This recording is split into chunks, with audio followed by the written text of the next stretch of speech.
వద్దు వద్దురా సోదరా, అరే పెళ్ళంటే నూరెళ్ళమంటారా, ఆదరా బాదరా, నువ్వు వెళ్ళెళ్ళి గోతిలో పడొద్దురా పడొద్దురా. పెళ్ళైన తర్వాత ఏదో పొడిచేద్దాం పీకేద్దాం ఊపేద్దాం అనుకుంటాం కానీ పెళ్ళం ముందు తలుపు పడడం తప్ప ఇంకేం ఊపలేం. ఒళ్ళంతా ఒకటే నొప్పులు. ఏమే ఓ టీ తీసుకురా. వస్తున్నా. ఆలయాన వెళ్ళొచ్చిన దేవుని రీతి, ఇల్లాలే ఈ జగతికి జీవన జ్యోతి. ఇందాకేంటి అంటున్నారు? ఒళ్ళంతా ఒకటే నొప్పులే. ఒక టీ ఇస్తే వేడివేడిగా. ఎప్పులేని గట్టిగా అనకండి, ఇంట్లో ఏదో పీకేస్తున్నారని బయట జనం అనుకుంటారు. కాఫీ ఎలాగుందండి? ఏ బాగుందంటే బజార్లోకి వెళ్ళి టీ స్టాల్ పెడతావా మరి? మీతో కాపురం కంటే కాఫీ హోటల్ పెట్టుకోవడమే బెటర్. ఏమండి, నాకు తెలియక అడుగుతున్నాను, నేను ఈదిలోకి వెళ్తుంటే అందరూ నన్ను వింతగా చూస్తున్నారేటండి. వీధిలోకి వింత జంతువు వస్తాలని చూస్తారు మరి. మరి మీరు వెళ్తేనే ఏంటి ఏం మాట్లాడుతున్నావు నువ్వు? సరేలే కానండి, ఇవాళ వంటలోకి ఏం కూర ఉండమంటారు? చికెన్ తిని నా చాలా అవుతుంది, మంచిగా వేడివేడిగా చికెన్ ఉండేసి. అయ్యో, చికెన్ రేట్ చాలా పెరిగిపోయిందండి. ఈ ఒంట్లో కొవ్వు పెరిగిపోయింది, నేను సంవత్సరం చేయట్లేదా? అది అంత ఇల్లు తీసుకురాపో. ఏమండి, పండక్కి ఏ చీర కట్టుకోమంటారు? ఓ పని చేయి, ఎరుపు రంగు చీర కట్టుకో, వచ్చాం గంగనిద్రలో ఉంటావు. మీరు పని చేయండి, పచ్చరంగు పంచి కట్టుకోండి. గంగిరెడ్డి దగ్గర సన్నా యూదినోళ్ళగా ఉంటారు. మీ బాబు గంగనిద్దా మరి? ఏమండి, పెళ్లికి ముందుని పెళ్లి అయిన తర్వాత నాలో ఏం తేడా కనిపిస్తుందండి? పెళ్లికి ముందు ఆడి కార్లు ఉన్నావు అని చెప్పి యాక్సెప్ట్ చేశాను. పెళ్ళైన తర్వాత తెలిసింది మారుతి కార్ని మాడిఫై చేసి ఆడి కార్లు చూపించాను మరి.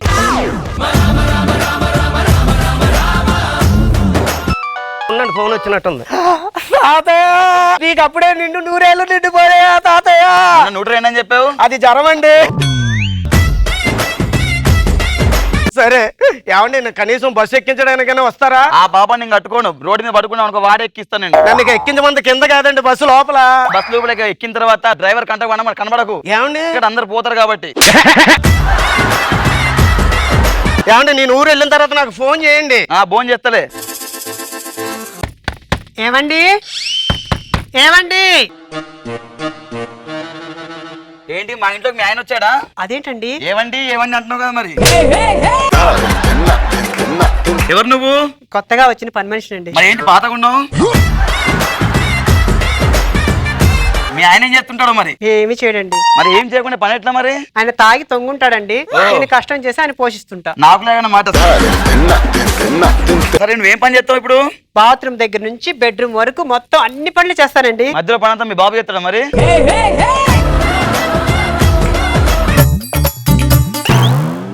ఈ బెడ్రూమ్ లో మంచమేదండి, అంత నీట్ గా ఉంది. ఇప్పుడు ఒక మంచం వాడే అవకాశం ఉంటాయి కదా. నాలాగనే.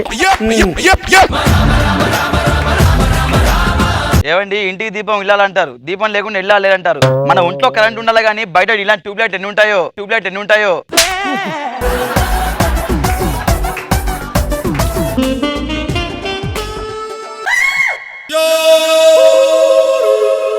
ఏంటి అలా చూస్తున్నారు? అంత లేదు, లోపల ట్యూబ్లైట్ స్టార్ట్ చేయాలంటే స్టార్టర్ కావాలి కదా. స్టార్టర్ అంటే అది నా ఆస్తి అడిగింది, పొరపాటు దానికి ఆస్తి ఇచ్చారనుకోండి, నా పెళ్ళ నా చేతులు నా ఆస్తికలు కూడా పెట్టరు. ఏమండి, నేను వచ్చేసానండి. పెద్దగా చెప్పనక్కర్లేదు, దరిద్రపు కొట్టు వాసన అప్పటి నుంచి వస్తుంది నాకు. ఏమండి, అలా చిక్కుపోయేటండి నేను ఊరు వెళ్ళిన తర్వాత? అబ్బో, నువ్వు ఉన్నప్పుడు మరి బాహుబలిలో ఉండేవాడిని పెద్ద. ఏమండి, మా తాతగారు పోతూ మీకు ఒకటి ఇచ్చారండి. ఏమిచ్చాడు? అదేనండి, అస్థికలు ఇచ్చారు. విజయవాడ గోదాట్లో కలపమన్నాడు మిమ్మల్ని. ఒక సంవత్సరం ఆగు. ఏమండి, నీది ఇద్దరు కలిపిస్తలే.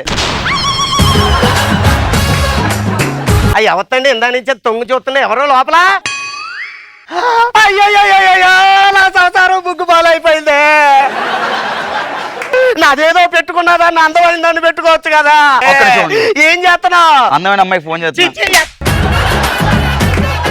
మన జీవితానికి పనికొస్తుంది. సపరేట్ గా అకౌంట్ ఓపెన్ చేశాను, అందులో సగం జీతం వేస్తున్నానని చెప్పు. సపరేట్ అకౌంట్ అంటే ఇది అనుకోలేదు రా మగరా. అన్ని నేనే మాట్లాడుతున్నారు, మీరేం మాట్లాడరేంటి అసలు? ఏం తెలుసు నా కూతురు గురించి నీకు? మా ఊర్లో ఎవడ డ్యూటీకి వెళ్ళినా దాన్నే రమ్మంటాడు తెలుసా? దేనికి? ఎదురు. ఏం తెలుసురా దాని గురించి నీకు? కలవ పూలే ఉంటదిరా అది కలవ పువ్వు కాదు, కలవ పువ్వు ఉన్న కలక్క అది. మా ఊర్లో ఎవడ కొత్త బండి కొన్నా దాన్నే కొట్టమంటారు తెలుసా? ఏంటి? కొబ్బరికాయ. ఏం తెలిసాలరా నీకు అసలు? ఒరే నన్ను మా వీధిలో వెళ్తుంటే అందరూ ఏమంటారు తెలుసా?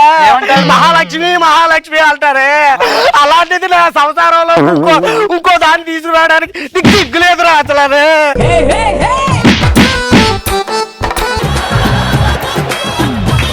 ఏమన్నా ఇది పసికంద? ఇది పసికంది కాదురా, కసికంది. ఇది కసికంది. ఇది అయినా ఇది ఎవరితో తెలుసా? పని మనిషిరా. పని మనిషిని పట్టుకొని మీరు అది ఇది అంటారేంట్రా? అయినా ఈడేమన్నా తెలుసా, పెళ్లికి ముందు డౌన్ పేమెంట్ తో బండి కొనిస్తా అని చెప్పాడు. డౌన్ పేమెంట్ బండి కొనిస్తా అని చెప్పేసి ఈఎంఐ నన్ను కట్టుకోమని చెప్పేశాడు. మిగతా డబ్బులు ఇటు కట్టిస్తా అని చెప్పాడు. ఏంటి అది చూస్తే ఫెస్టివల్ లో 1 రూపీ కింద ఆఫర్ వచ్చిన డౌన్ పేమెంట్ అది. ఇందాకేమన్నారు? పని మనిషా? ఆ మాత్రం సిగ్గు లేదండి. ఏ సినిమా యాక్టర్ అయినా ఏ యాంకర్ అయినా సెకండ్ సెటప్ కింద పెట్టుకోవాలి కానీ కొట్టకుండా ఎందుకురా? ఎక్స్ప్రెషన్తో నీకేం తెలుసురా నా బాధ? నేను రేపొద్దున ఈదులోకి వెళ్తుంటే ఏమండి మీ ఆయన గారు ఓ పని మనిషిని ఉంచుకోలేరంటే నాకు ఎంత సిగ్గు. అదే ఏ యాంకర్ సినిమా యాక్టర్ అవుతే గర్వంగా తలెత్తుకొని తిరగొచ్చు కదరా. సిగ్గులేడు కదవా.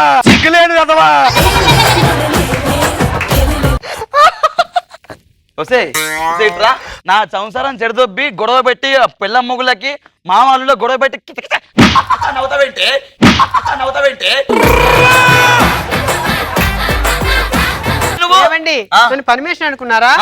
ఒక్క నిమిషం. సీను సీను ఎలా ఉంది మా పర్ఫార్మెన్స్? Super, excellent. మీరైతే ఎరగదీసారు సార్, మీకు తిరగలేదు మేడం. ఏంటి నాకు అర్థం కావట్లేదండి. ప్రొడ్యూసర్ గారు సినిమా తీస్తున్నా అన్నారు. అందులో నాకు హీరోయిన్ వేషం ఇచ్చారు. ఆయనేమో రియల్ గా నీవు యాక్ట్ చేస్తే చూడాలన్నారు. అందుకని ప్రాక్టీస్ కోసం ఎక్కడైనా వెతుకుతుంటే మీ ఆవిడ లేదని తెలిసి మీ ఇంట్లో ప్రాక్టీస్ పెట్టుకున్నాం. ప్రాక్టీస్ పెట్టుకోవడానికి కెమెరాలు పెట్టేసి పిల్ల 3 సంవత్సరాలు చెడదబ్బడాలు మొత్తం ఏంటి? నేను తర్వాత ఏమండి నన్ను క్షమించండి. దేవుడు లాంటి మిమ్మల్ని అవమానపరిచానండి. మీరు ఆయన కాదండి, మీరు అచ్చ శ్రీరామచంద్రుడండి. లోపలికి వెళ్ళి వంట చెయ్యి. నాన్నగారు అటు అమలాపురం, ఇటు పెద్దాపురం.